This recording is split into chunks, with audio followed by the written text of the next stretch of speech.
बोलिए श्री सतगुरुदेव भगवान की जय, साचे दरबार की जय। गुरु प्यारे साधकों, आज हम जो अनुभव श्रवण करने जा रहे हैं उसके माध्यम से हम श्रवण करेंगे कि कैसे एक साधक गुरु के दर्शनों के लिए अलग अलग बहाने बनाते हैं और कैसे गुरुदेव उनकी इच्छाओं को पूरा करते हैं। तो आप दिल टिका कर और मन से इन अनुभवों को जरूर श्रवण करें, क्योंकि शायद इनमें कोई अनुभव आपका भी हो जो आज आपके साथ आपकी वह महाराज जी की याद को एकदम तरोताजा कर दें। तो गुरु कृपा से साधकों इस अनुभव को अंत तक जरूर श्रवण करना। तो चलिए शुरू करते हैं। आज का पहला दिव्य अनुभव जो है शर्मा जी का, वह बताते हैं कि एक बार गुरु महाराज जी प्रसाद लुटाने आए। महाराज जी ने खूब देर तक प्रसाद लुटाया, लेकिन मुझे एक टॉफ़ी तक नसीब ना हुई। जब महाराज जी लौटने लगे तो मेरा मन रूठ सी गया। मैंने शिकायती लहजे में कहा कि सबको इतना कुछ दिया आपने, इस बच्चे को तो कुछ ज़्यादा न सही कुछ तो दे जाते। तभी गुरु महाराज जी पलटे, जैसे मेरे अंतरात्मा की आवाज़ उन तक पहुंच गई हो। उन्होंने गन्ने का एक छोटा सा टुकड़ा उठाया और मेरी ओर उछाल दिया। मैंने लपक कर उसे पकड़ लिया, पर यह क्या, मेरे साथ ही एक और गुरु भाई का हाथ भी उस पर जा गया। बस अब तो हम दोनों में गन्ने को लेकर खींचातानी होने लगी। उस भाई ने हंसते हुए कहा, छोड़ दो ना, जिद क्यों कर रहे हो। मैंने भी बड़े प्यार से कहा, नहीं भैया तुम छोड़ दो। उस भाई ने तर्क दिया, देखो आप उम्र में काफ़ी बड़े हो, ऐसी नादानी आपको शोभा नहीं देती। मैंने भी तर्क के ऊपर महातर्क दिया, भैया यहाँ कोई छोटा बड़ा नहीं है, सब गुरु महाराज जी के बच्चे हैं और इस गन्ने के लिए लालची होना नादानी नहीं समझदारी है, क्योंकि यह गन्ना नहीं गुरु महाराज जी का प्रसाद है। गुरु महाराज जी ऊपर से यह दृश्य देख रहे थे। मैंने महाराज जी की ओर जैसे ही देखा, गुरु महाराज जी ने हाथ के इशारे से समझाया कि उसके दो हिस्सों को आपस में बांट लो। हम आज्ञाकारी बच्चों ने तुरंत पिता की आज्ञा का पालन किया और खुशी खुशी अपने गन्ने का हिस्सा लेकर चूसने लगे और गुरु महाराज जी की दिव्य कृपा को प्राप्त किया। गुरु प्यारे साधकों, शायद यह अनुभव हमने आज महाराज जी का प्रसाद लीला अनुभव किया है कि कैसे गुरु महाराज जी अपने शिष्यों के साथ, अपने भक्तों के साथ प्रसाद लीलाएं करते थे। आप में से जो भगत जन इस अनुभव को श्रवण कर रहे होंगे, उन सबको आज वह दिन बिल्कुल याद आए होंगे जब हम भी गुरु महाराज जी की इस प्रसाद लीला में शामिल हुआ करते थे। तो गुरु महाराज जी की इस प्रसाद लीला में कौन कौन शामिल हुए थे, कमेंट बॉक्स में ज़रूर बताएं। गुरु प्यारे साधकों, जो अगला अनुभव है वह है प्रवेश जी का। वह बताते हैं कि आपने कहा है कि कोई एक ऐसा पल बताओ जब आप गुरु महाराज जी के आगे अपना सब कुछ भूल जाते हो। तो मैं यह कहूँगा कि ऐसा कोई पल है ही नहीं।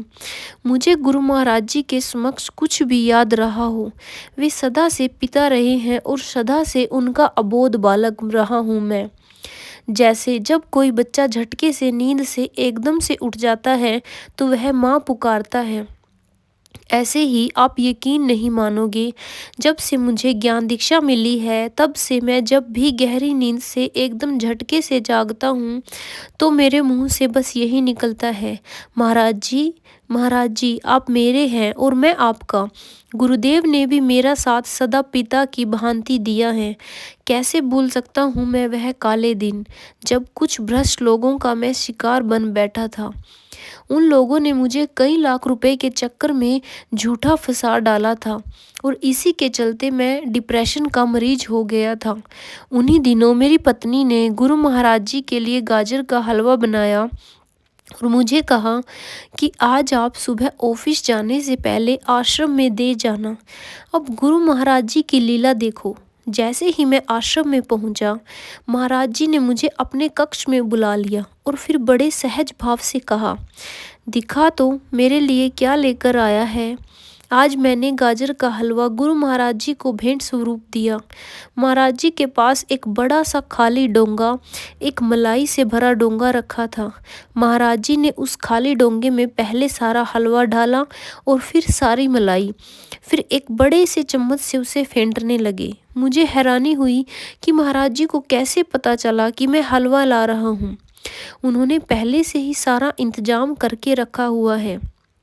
मैं यह सोच ही रहा था कि गुरु महाराज जी ने मुझसे पूछा, और सब कैसा चल रहा है, कोई दिक्कत तो नहीं? गुरु महाराज जी ने यह प्रश्न बिना कुछ मेरी ओर देखे किया और ऐसा प्रदर्शित किया कि जैसे उनकी सारी तवज्जो फेंटने में है, क्योंकि गुरु महाराज जी सब जानते हैं और गुरु महाराज जी के सामने कुछ कहना मेरे वश में था भी नहीं।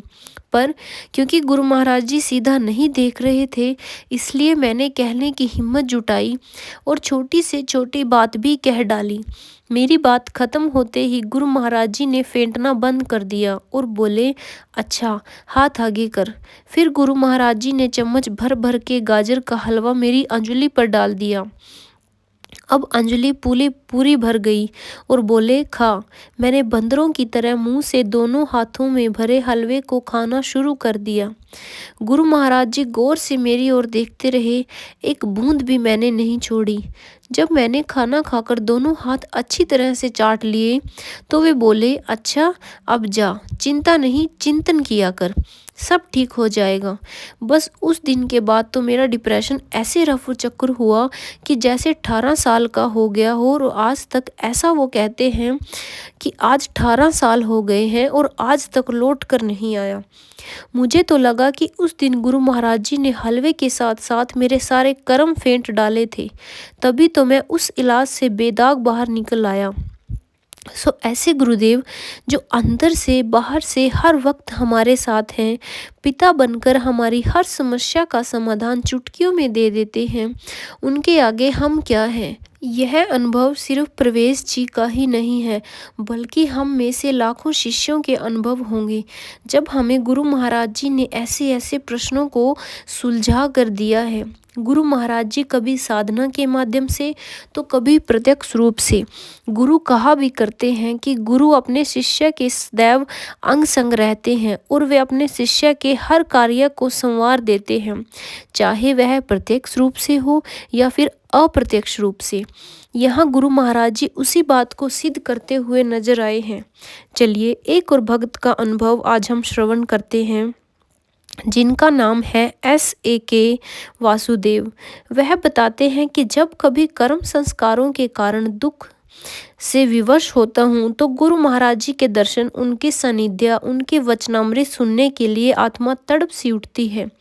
भीतर की बेचैनी पुकार बनकर फूट निकलती है और गुरु महाराज जी तक यह पुकार ना पहुँची हो, ऐसा आज तक नहीं हुआ। उन्होंने हमेशा मेरी प्रार्थना सुनी है, इसीलिए दर्शनों के लिए कोई बहाना बनाने की कभी जरूरत ही नहीं पड़ी।